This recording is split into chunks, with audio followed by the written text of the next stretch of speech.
Hey everyone, in today's video we're taking a dive into one of the world's most widely criticized martial arts, Taekwondo. Taekwondo is a martial art that has built its reputation entirely on kicking. It has the most amounts of kicks in its arsenal when compared with any other martial art. Some are effective in most situations, while others are only effective in very specific types of situations. One thing's certain, its kicks are devastatingly powerful, which is important to note when considering that kicks are the most powerful of all striking attacks. But in saying that, the downside is that kicks are also the most telegraphed of attack. But believe it or not, its footwork is actually far superior to karate and Muay Thai. Its kicks are very hard indeed, harder than any other martial art, if taught properly.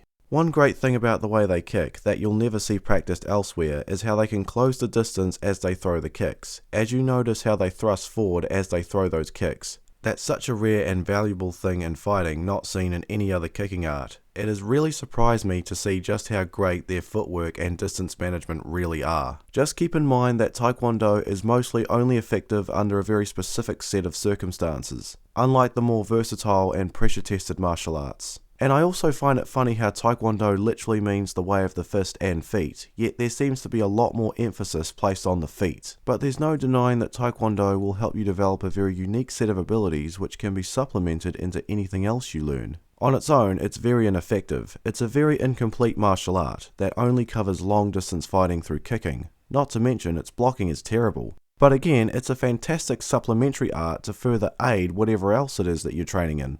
With it mostly being a long-range art with kicks, a Taekwondo practitioner will not be prepared to react quickly against attacks that happen in close quarters.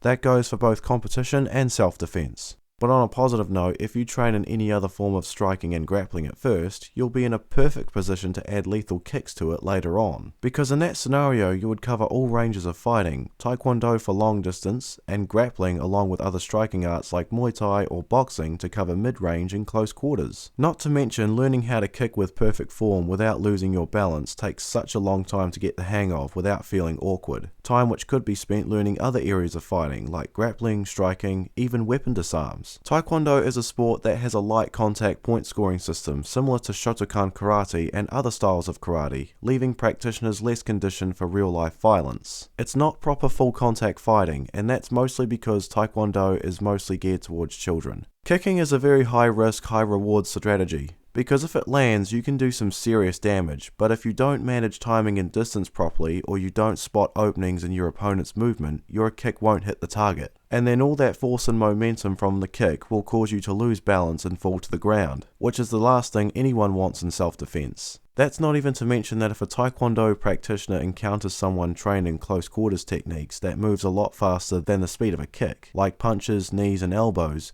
he will be overwhelmed by the speed of his opponent, especially when they close the distance on him. So, in conclusion, Taekwondo on its own is not effective for self-defense or combat sports, as its negative aspects heavily outweigh its positive aspects. However, Taekwondo is a really good add-on bonus for those of us who have already trained in more effective forms of fighting. Thanks for watching.